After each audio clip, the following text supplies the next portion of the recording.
The void had never offered mercy, and Vector had never expected any. He drifted alone in the wreck of his escape pod, the metal shell tumbling through the gravitational well of a dying star. The emergency lighting inside the cramped craft flickered weakly, throwing amber streaks across his hardened carapace. His arms hung limp, conserving the last scraps of energy his failing body still held. The oxygen indicator blinked red. 12 hours left at best, probably less. 3 hours earlier, he had stopped hoping. The accident replayed in his mind with brutal clarity. The asteroid should have split cleanly. Instead, it shattered wrong, a cascade of razor-edged debris slicing through the mining rig like shrapnel. His entire section tore away, spinning off into open space with 17 other workers. The emergency beacons had switched on automatically, pinging the void with their sterile pulses. Protocol demanded that high-value personnel were recovered within 6 hours. Vector had checked the roster before he launched. He was listed as Level 4 Support Engineering, expendable. The company's algorithms would weigh the fuel cost of retrieval against the modest number of productive labor years he had left. They would conclude, coldly, mathematically, that he wasn't worth bringing home. That was the Jathic way. Efficiency above sentiment, data above compassion. His people had survived plagues, civil wars, resource collapses, even the convergence crisis. They had built an empire across 200 star systems by making impossible choices without hesitation. They had chosen who lived and who didn't, based on projections, economic forecasts, and survival models. It had made them powerful. It had made them unyieldingly cold. Vector forced himself to check the scanner even though he already knew the answer. Empty space. No signals. No ships. The nearest station was more than 40 light hours away. His distress beacon could barely broadcast 5. The math was clean, unarguable. He was going to die out here. One more statistic that would be folded neatly into next quarter's risk assessment: his family would receive the standard pension, his designation removed from the registry. The machine of civilization would grind forward without recognizing the absence. He thought of his daughter, Kessa Barely, in her 3rd molt, still young enough to believe the bright lies they taught in the youth academies. She thought her father was helping build the future, gathering the raw materials that kept their empire expanding. She didn't know about the cut safety protocols or the tiers of expendability. Maybe ignorance was kinder. Let her believe a little longer. The temperature inside the pod dropped another degree. Life support was failing, rerouting dwindling power to the beacon he knew no one would bother responding to. With a trembling hand, Vector reached for the switch and shut the transmitter off. Better to save heat for another hour or two than burn it on false hope. He closed his compound eyes and tried to summon memories of warmth, the heated breeding pools of his homeworld, the deep vents where he had courted his mate, Kessa's tiny, fragile body the day she molted for the first time. He drifted on the edge of unconsciousness. The alarm ripped him awake. His scanner was shrieking. An FTL dropout less than 200,000 kilometers away. Vector's primary eyes snapped open, disbelieving. He checked for error codes. None. The reading was real. A ship, massive. Unlike anything in the Confederation's archives,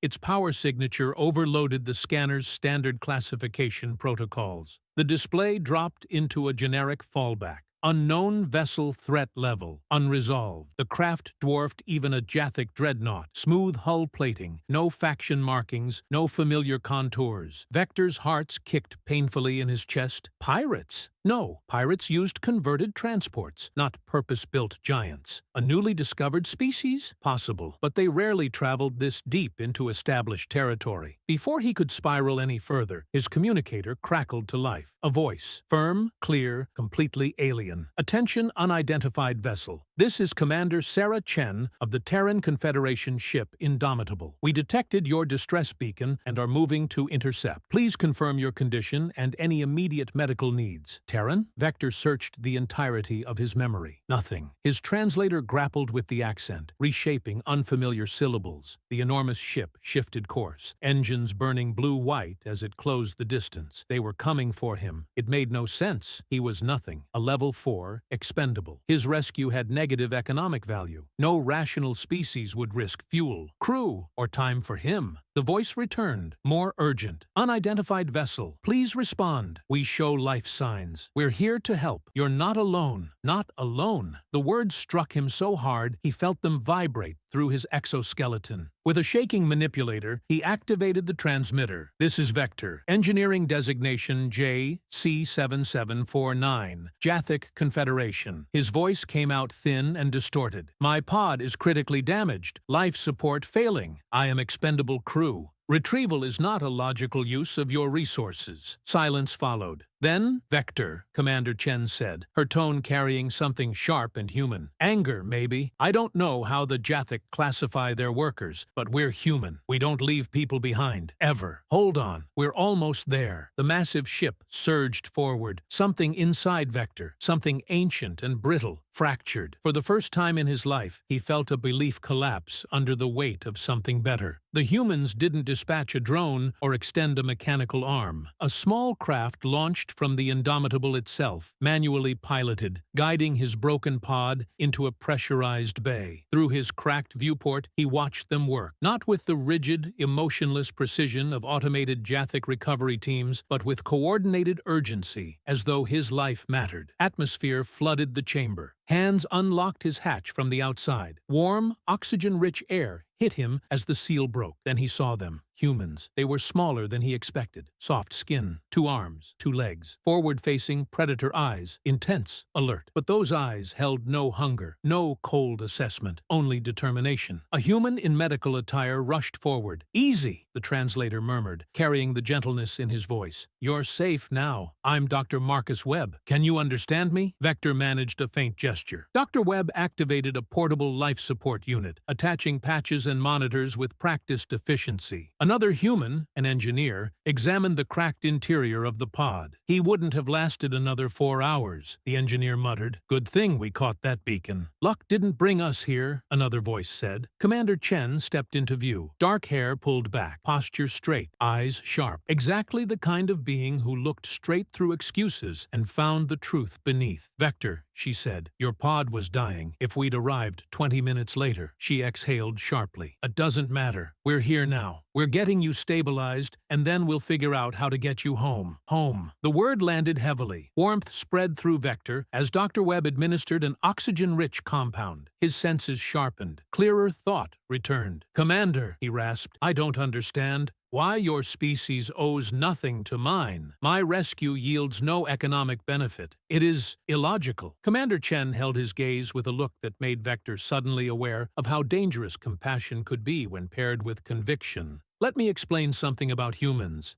she said. "We spent most of our existence fighting each other. We made stupid choices. We hurt ourselves more times than I can count. But out of all that chaos, something stuck. A code, a rule, maybe an instinct." She swept a hand toward the human still working to transfer him safely to a gurney. "We don't leave sentient beings to die alone in the dark. Not if we can help it. That's not weakness. That's who we are." They moved him through the corridors, bright, alive, filled with people working, talking, moving with purpose. Humans looked at him with curiosity, but without fear or disgust. Some nodded, acknowledging him the way one acknowledges another crew member. Respect, uncalculated, and freely given. In the medical bay, he saw padded beds, gentle lighting, a screen showing a serene landscape of rolling green hills under a blue sky. Psychological comfort improves recovery. Dr. Webb explained, "We learned that the hard way." Vector lay back as his vitals stabilized, overwhelmed by the simple fact that he felt